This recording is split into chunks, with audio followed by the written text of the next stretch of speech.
करेंगे। तो नेक्स्ट जो टॉपिक है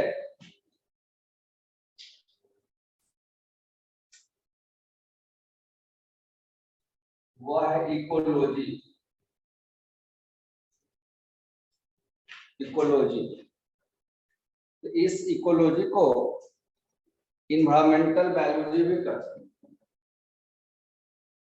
इन्वायरमेंटल बायोलॉजी भी कहते हैं। इसी इकोलॉजी को आप इन्वायरमेंटल साइंस भी कहते हैं। Environmental science. अब यहाँ क्वेश्चन है,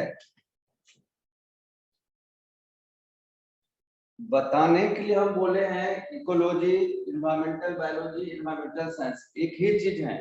जहां आप हो, जिस लेवल में आप हो, वो बात सही है, लेकिन इसी चीज को सीखने के लिए, समझने के लिए जब आप हायर एजुकेशन में जाओगे तब इन्वायरमेंटल बायोलॉजी और इन्वायरमेंटल साइंस में डिफरेंस है।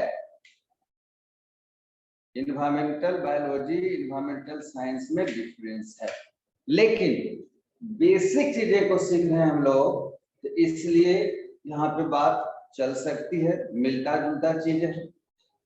तो देखेंगे आगे हम लोग क्या अंतर है, क्या डिफरेंस है, टॉपिक में भी बताते हैं। अब क्वेश्चंस है इकोलॉजी यानी environmental, what is the meaning of environment. Environment क्या है इसको समझिए आप। अगर कोई ऑर्गेनिज्म है, अगर कोई ऑर्गेनिज्म है, कोई जीव है, सपोज दैट आप हो, हम हैं, कोई इंसेक्ट है, कोई प्लांट है, तो इस ऑर्गेनिज्म को, इस जीव को सराउंडिंग से, suppose that you are human beings, आप ह्यूमन हो तो सराउंडिंग से आपको ऑक्सीजन लेना होगा। ऑल्सो आप सराउंडिंग में CO2 रिलीज करोगे। आप अपने सराउंडिंग में moisture, water, heat, light, temperature, soil, wind velocity, आंधी, तूफान, स्टॉर्म, सब आपके सराउंडिंग में है। ये जितनी भी चीज सराउंडिंग में है, in respect to the an organism, in respect to the an organism, materials occurs surrounding this organism is known as environment. ये सराउंडिंग में जो है उसी को हम कहते हैं environment। तो आगे पढ़ोगे environmental factor, तो ये heat, light, temperature, soil, rocks, wind velocity, moisture, storm, thunder, etc. affect the life of an organism. That means our surrounding is surrounded by a biotic compound, and we are biotic compound. तो यहाँ देखेंगे आगे कि कैसे biotic factor, ये biotic factor बोलते हैं। तो अब यहाँ देखेंगे हम लोग, यह heat, light, temperature, air, mixture of gases, ये रिलेशन है एक ऑर्गेनिज्म का और अपने सराउंडिंग से, दैट मींस एनवायरनमेंट से जो रिलेशन है, जो संबंध है, जो इंटरेक्शंस है, उन इंटरेक्शंस का स्टडी हम लोग करते हैं लाइफ साइंस के एक सेपरेट ब्रांच में, जिस ब्रांच का नाम है इकोलॉजी।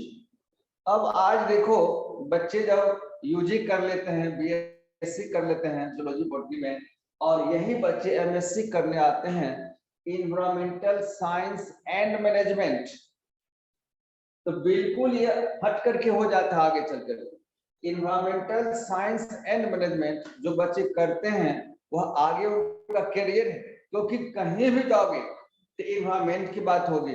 माउंटेन जाइए इन्वायरमेंट, ओशियन जाइए, सी जाइए इन्वायरमेंट, लैंड पर जाइए इन्वायरमेंट, पॉन्ड में जाइए इन्वायरमेंट, ह्यूमन पॉपुलेशन की इतनी आबादी बढ़ रही है, इतनी आबादी बढ़ रही है कि इसमें रोजगार पाना थोड़ा टफ है। लेकिन बच्चे आज इन्वायरमेंटल साइंस एंड मैनेजमेंट में पोस्ट ग्रेजुएट एमएससी करते हैं, रिसर्च करते हैं और बड़ी बड़ी कंपनी में से जॉब आ जाती है, साइंटिस्ट की जॉब आ जाती है, पोल्यूशन कंट्रोल बोर्ड में चले जाते हैं। तो this is the best topic for the life science and this topic also provide the many platforms for the carrier of student.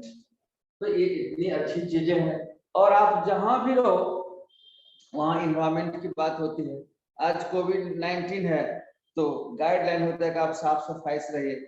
Black fungus की बात है, व्हाइट फंगस की बात है, येलो फंगस की बात है, कहता है कि साफ सुथरा रहिए। तो दैट मीन्स हम लोग तो लाइफ साइंस के स्टूडेंट है, टीचर है, प्रोफेसर है, डॉक्टर है, साइंटिस्ट है, तो हम लोग जानते हैं। लेकिन जो नहीं जानते उनके लिए अजूबा चीज है। तो दैट मीन्स इस ब्रांच में बहुत सारे स्कोप। आप जानते होंगे ओजोन लेयर, ग्लोबल वार्मिंग, ये सारे के सारे रिलेशन कहां से, इन्वायरमेंट से। तो बहुत बेहतरीन चीजें हैं। लेकिन अभी तत्काल छोटी बात, छोटी कंसेप्ट, सरल भाषा में, सिंपल भाषा में। तो आपने देखा, आप लोगों ने देखा कि ऑर्गेनिज्म का जो सराउंडिंग से संबंध है, रिलेशन है, इंटरेक्शन है, इस रिलेशन को डिटेल डेप्थ में हम लोग पढ़ते हैं टॉपिक पर। जिसका डेफिनेशन लिखेंगे, डेफिनेशन लिखेंगे the study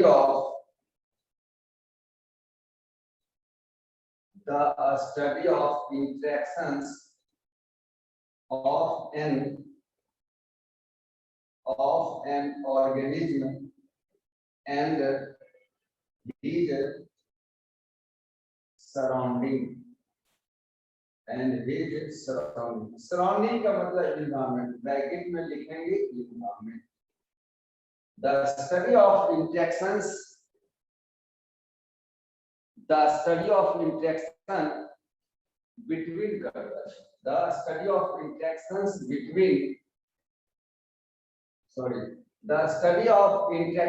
between of an organism and his surrounding या environment is known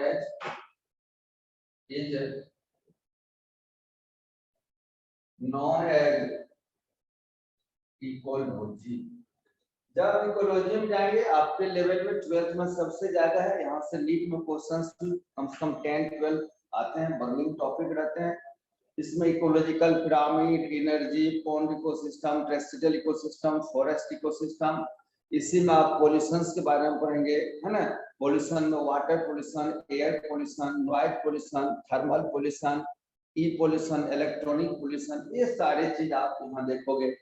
फिर ग्लोबल वार्मिंग देखोगे, फॉरेस्ट मैनेजमेंट देखोगे, ये सारे टॉपिक आपको यहाँ आएंगे।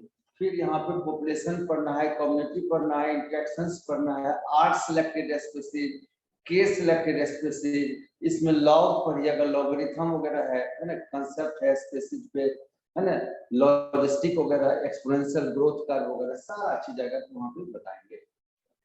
ओके, अब हम लोग नेक्स्ट टॉपिक में देखते हैं physiology. Physiology physiology What is the meaning of physiology? What is the meaning of physiology? इस फिजियोलॉजी का जो लिटरली मीनिंग है, हम बच्चों के लिए हिंदी जानना चाहोगे तो इसका हिंदी होता है शारीरिक विज्ञान। अब इसको एग्जाम्पल से समझिए। हमारे बॉडी में किडनी भी है,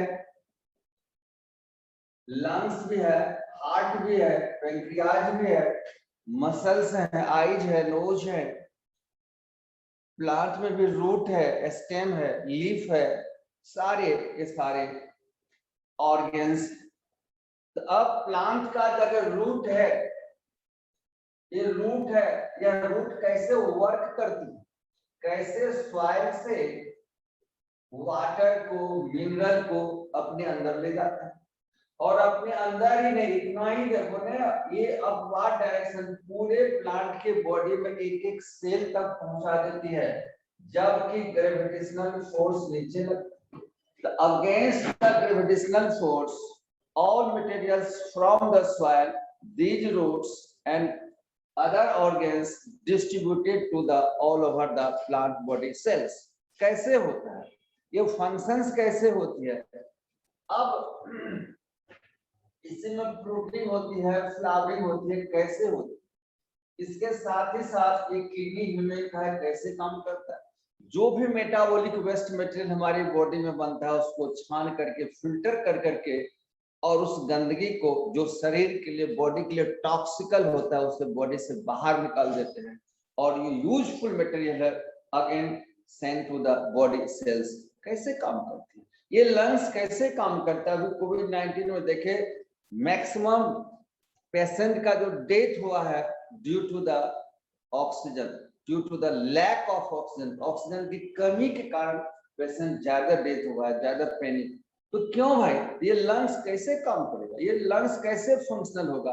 क्या चीज है, क्या बनावट है, क्या संरचना है? तो फिजियोलॉजी में जब टॉपिक पर आते हैं हम लोग, तो ह्यूमन फिजियोलॉजी हो, खास करके प्लांट फिजियोलॉजी में तो नहीं, ह्यूमन फिजियोलॉजी में आपको हिस्टोलॉजी साथ चलता है, एनाटॉमी साथ चलता है, लेकिन प्लांट फिजियोलॉजी में उतनी बातें नहीं। तो ये सारे ऑर्गन्स कैसे काम करेगा, हार्ट कैसे काम करेगा, ब्रेन कैसे काम करता है, कहीं कुछ एसिम्बलिंग आता है तो ना पता चल जाता है, आवाज साउंड आती है तो हम लोग कान सुन लेते हैं, आंख से आप देखते हो, स्केलेटन काम करते हैं, मसल्स काम करते हैं, कैसे काम करते हैं, रिप्रोडक्टिव सिस्टम काम करते हैं, एक एक ऑर्गन्स काम करते हैं। तो यहाँ पे करता कैसे वर्क है, इसी चीज को हम लोग फिजियोलॉजी में स्टडी करते हैं। तो इसका मेन डिफिनेशन जो हुआ एक वर्ड में कि functions of the body parts, functions of the body parts, इसका किसी भी जीव जंतु का, प्लांट हो या एनिमल, इसका डिफिनेशन लिखा जाए, the study of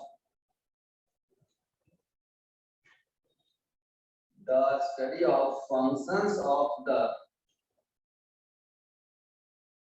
body parts oblique organ,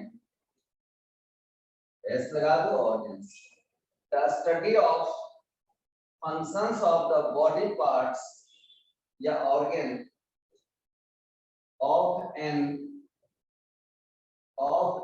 organism is called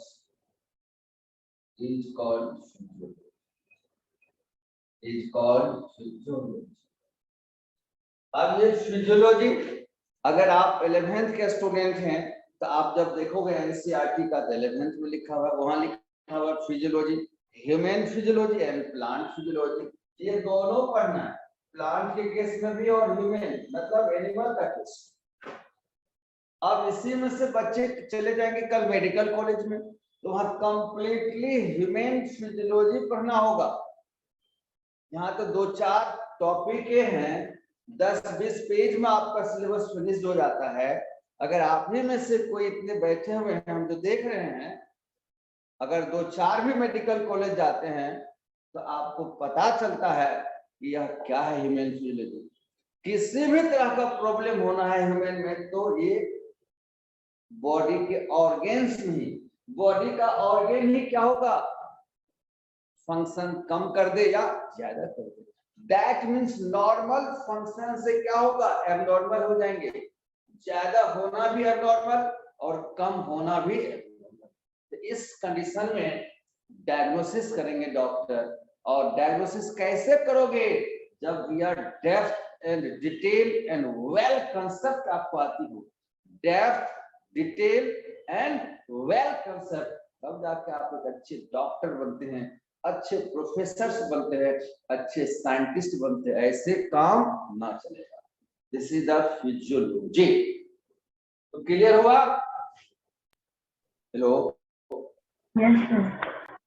the study of functions of the body parts या organ. This is the your physiology. Next topic हम लोग देखते हैं। नेक्स्ट जो ब्रांच है वह बहुत ही आसान है, सिंपल है। आज मुझे लगता है कुछ फिनिश हो जाएगा आपका ये टॉपिक। इसमें देखिए जो भी नंबर होगा, माइक्रोबायोलॉजी, माइक्रोबायोलॉजी, माइक्रोबायोलॉजी। अब माइक्रो का मीनिंग तो सूक्ष्म होता है, तो सूक्ष्म का क्या मीनिंग? तो आपने देखा होगा, सुना होगा कि टीवी पे हमारे माननीय सम्माननीय सभ्य प्रधानमंत्री आते हैं और कहते हैं भाइयों बहनों गौर से सुनिए, ये महामारी एक ऐसा दुश्मन है जो अदृश्य है, जो अदृश्य है, इनविजिबल है, उससे हमें लड़ना भी है और पार पाना भी है। What is the meaning of this statement of our great prime minister? तो मीनिंग है या हमारे बायोलॉजी के छात्रों को कहां देखना है? माइक्रोबायोलॉजी। कहां देखना है? माइक्रो। दैट मीन्स यह एक ऐसा टॉपिक है बायोलॉजी का जिसमें वैसे ऑर्गेनिज्म जिसे हम नेकेड आई से नहीं देखते। कोई कह सकता है कि भाई दिखता नहीं तो इसके अगेंस्ट वैक्सीन कैसे बना, मेडिसिन कैसे बना, ड्रग कैसे बना? यहाँ मीनिंग है, यहाँ भाव है कहने का कि यह नेकेड आई से नहीं दिखता, तो किससे दिखेगा? माइक्रोस्कोप से। किससे दिखेंगे? माइक्रोस्कोप से। जब सेल बायोलॉजी पढ़ाएंगे, स्टार्ट करेंगे टॉपिक, तो वहां पे सबसे पहले आपको माइक्रोस्कोप के कंसेप्ट देंगे, लाइट माइक्रोस्कोप का कंसेप्ट देंगे, कंपाउंड माइक्रोस्कोप का कंसेप्ट देंगे, एंड सबसे एडवांस इलेक्ट्रॉन माइक्रोस्कोप का आपको कंसेप्ट देंगे। टाइप्स ऑफ इलेक्ट्रॉन माइक्रोस्कोप पढ़ेंगे, तब जाके आपको बायोलॉजी समझ में आती है और इससे related questions 11th level, 12th level, BSc, MSc सब का एक बेसिक चीज है, आपको फायदा होगा, समझ में आएगी। तो माइक्रोबायोलॉजी का मीनिंग हुआ कि ऐसे ऑर्गेनिज्म जिसे हम लोग अपनी खुली आंखों से नहीं देख पाएंगे, तब उन ऑर्गेनिज्म को माइक्रोस्कोप के सहारे स्टडी करेंगे। This is the branch of microbiology. तो बायोलॉजी के इस शाखाएं का, इस ब्रांच का क्या नाम होगा? माइक्रोबायोलॉजी। लिखेंगे definition, the study of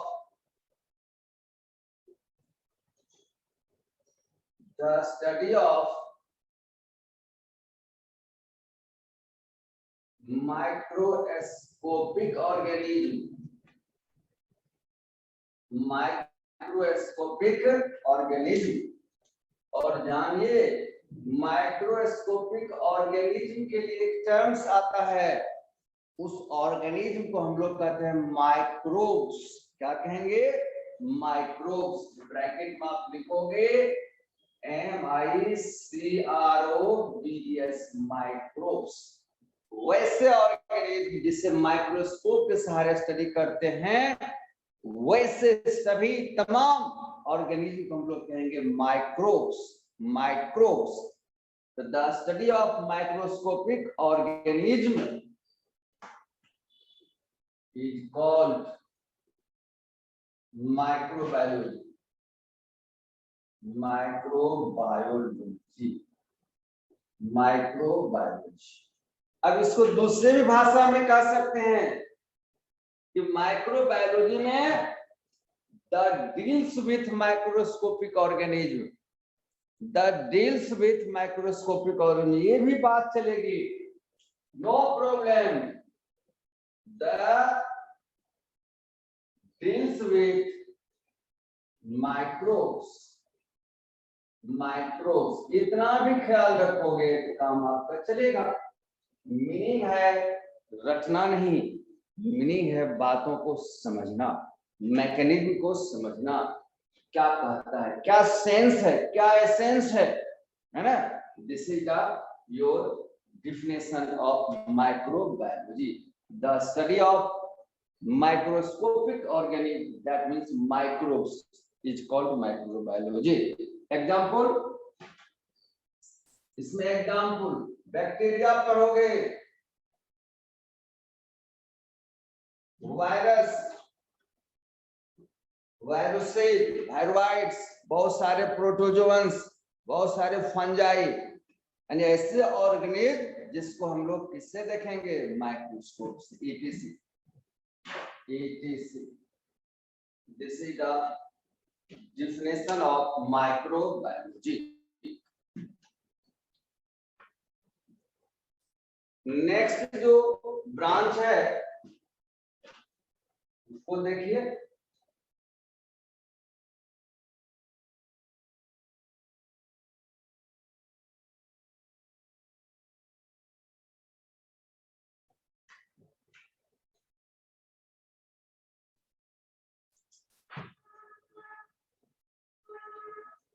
bio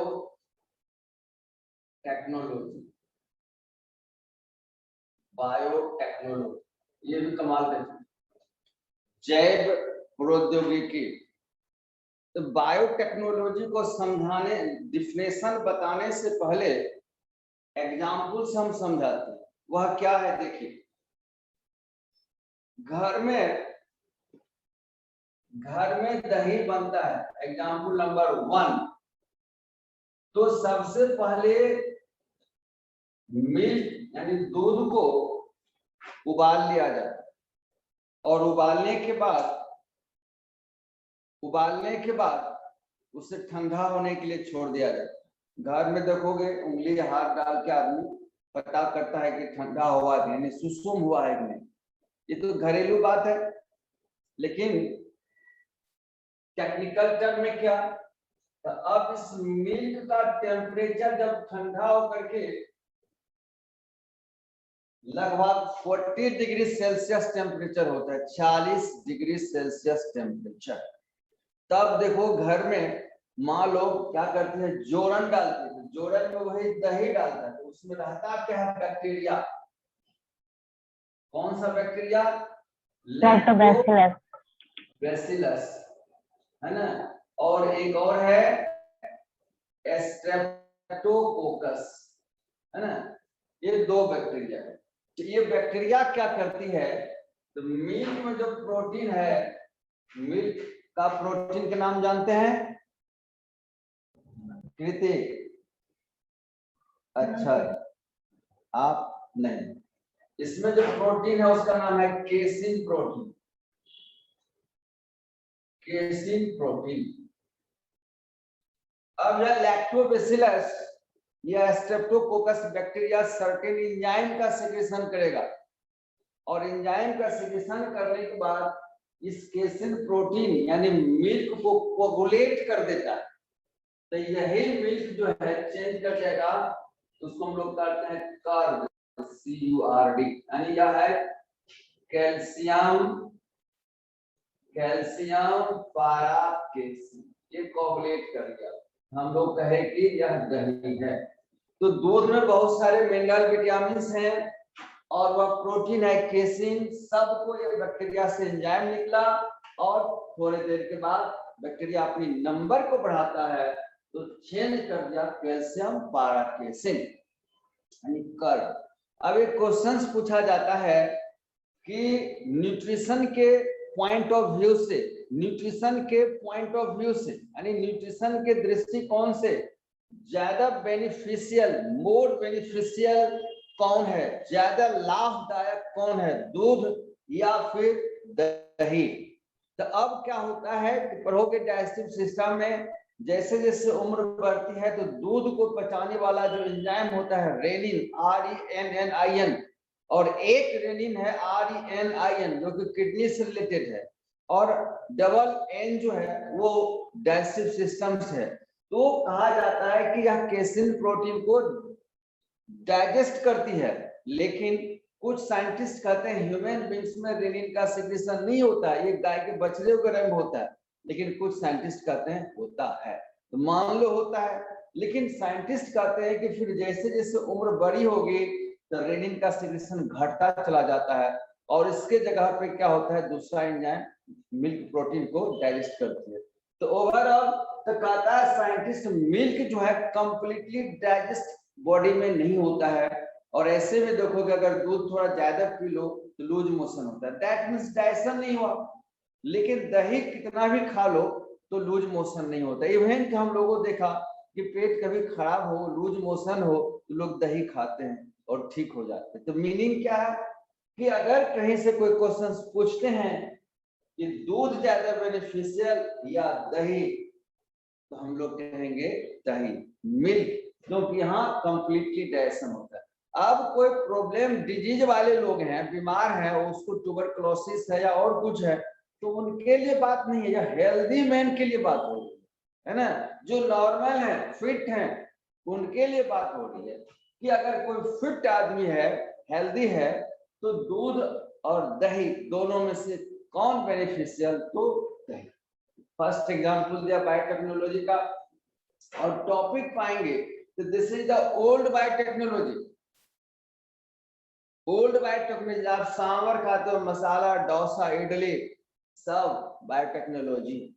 आज जितने भी कोवैक्सीन, कोविशील्ड का देखते होंगे, कोविड-19 कोरोना के अगेंस्ट जो वैक्सीन आया है, किस आधार पे, बायोटेक्नोलॉजी के आधार पे।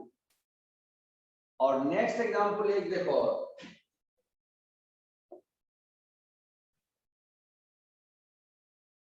आपने नाम सुना होगा BT cotton. What is the meaning of BT cotton? तो बीटी मतलब बेसिलस थोलेंजेनेसिस बैक्टीरिया का नाम है। तो जितने भी कॉटन किसान फार्मर थे उस पे इंसेक्ट आकर के कॉटन को खत्म कर देते थे, डिस्ट्रॉय कर देते थे। साइंटिस्ट एक ऐसे बैक्टीरिया को ढूंढा जिसके शरीर में एक ऐसा केमिकल था जो उस इंसेक्ट के लिए, कीड़े के लिए काल बन के आया और उस इंसेक्ट को फिनिश कर दिया। तो टॉपिक पे बताएंगे, और ये भी तैयार किया गया किस आधार पे, बायोटेक्नोलॉजी के आधार पे। नेक्स्ट देखिए, आज लोगों में डायबिटीज होती है, तो डायबिटीज जब होता है मोटापा के कारण, हेरिडिटी के कारण, खान पान में अगर इरेगुलर हो जाए तो ये सब चीज डायबिटीज कॉज करता है, मधुमेह। तो अब उसमें इंसुलिन डिस्टर्ब हो जाता है। इसके बहुत सारे टाइप्स है, type 1, type 2, genetical, non genetical, insulin dependent diabetes, insulin independent diabetes. तो ओवरऑल छोटी बात, बेसिक बात कि इंसुलिन यानी बॉडी का pancreas, alpha cell, beta cell, gamma cell, delta cell, endocrine का नेचर है। ये 4-5 सेल आपस में मिलकर के इसे आइसोलेट्स ऑफ लैंगरहैंस कहते हैं। तो साइंटिस्ट के नाम पे है इसका। तो इसमें बीटा सेल इंसुलिन का सिक्रेशन करती है और यह इंसुलिन हमारे बॉडी में ग्लूकोज लेवल को मेंटेन करता है। तो अब ये डिस्टर्ब हो गया तो लोगों में डायबिटीज हो गई, यानी ग्लूकोज लेवल बढ़ गया। और डायबिटीज अपने आप में एक सिंड्रोम है, यानी बीमारी का खजाना है। धीरे धीरे धीरे धीरे ये बहुत सारे ऑर्गन्स को डिस्टर्ब कर देता है, डैमेज कर देता है। तो अब इस कंडीशन में लोग दवा लेते हैं। अब आज इंसुलिन का जो डोज सुई लेता है, कैसे, तो यह बना कैसे, किस टेक्निक से, तो वह है बायोटेक्नोलॉजी। तो फर्स्ट एग्जांपल दिया एक मिल्क का, old, BT cotton advance, insulin का बात बताया। ये बना कैसे सारे चीज, तो on the basis of biotechnology. और इससे भलाई किसकी हो रही है, मानव का, समाज का। याद रखना, साइंस कोई भी हो वो ह्यूमन सोसाइटी के वेलफेयर के लिए आता है, भलाई के लिए आता है। भले ही आप उसको गलत यूज कर लो, मिस यूज कर लो। दैट मीन्स इंसुलिन के बाद एक और एग्जांपल आपको दें, IVF, नाम सुना होगा। IVF रोड किनारे बड़े बड़े हॉस्पिटल में प्रचार आते होंगे, आप लोग अवश्य सुना होगा। IVF, in vitro fertilization. अब ऐसे कपल, ऐसे पेरेंट्स, ऐसे युवा युवती, ऐसे लोग जो मां नहीं बन पाता है, फादर नहीं बन पाते हैं, उसमें प्रॉब्लम आती है। उन तमाम चीजों को हमारे साइंटिस्ट, हमारे डॉक्टर इस टेक्नोलॉजी के माध्यम से आइडेंटिफाई करता है, और आफ्टर द आइडेंटिफिकेशन वो मां बनती है, जिसे आप टेस्ट ट्यूब बेबी के नाम से जानते होंगे, बिल्कुल जानते हैं। इस तरह की चीजें किस आधार पे, किस बेसिस पे आया है। और भी चीजें हैं, फ्लेवर टोमेटो के नाम से होगा, ब्रिंजल बेटेड, तो आएंगे देखेंगे हम लोग। This is the biotechnology. इसका डिफिनेशन लिखोगे, the study of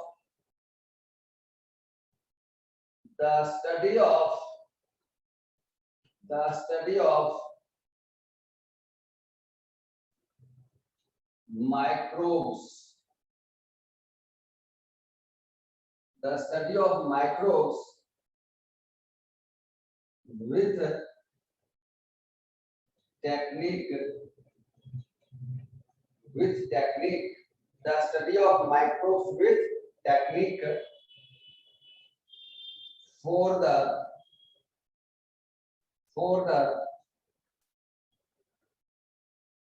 human welfare and